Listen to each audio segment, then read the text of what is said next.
What I'm hearing each of you saying is that you didn't like the fact that your brother made a different choice for his life, and in doing so, he found life.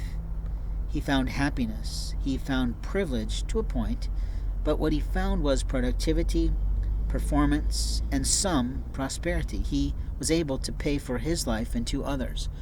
You see, your thought was what you were doing in your life was right for you and your family.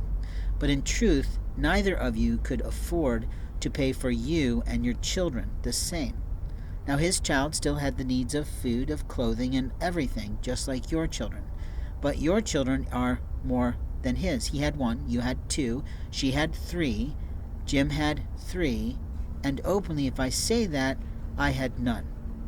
But your attitude is that our parents deserve to give you more money because in your mind, my father never loaned you a dime.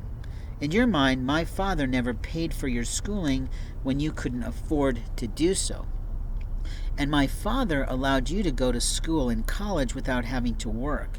But by the time your littlest brother got to college, he had to work full-time to help pay for his living, off campus with his girlfriend. And openly, his girlfriend loved him a long time, up to the point that she chose someone else. And that was hard for him at the time. He went off and he did his studies. He went with someone that his mom recommended, who was recommended through, I think it was a Gonser family friend, and openly it worked out for him. But you're mad at him still today. So you're making your brother's life on something that's none of your business.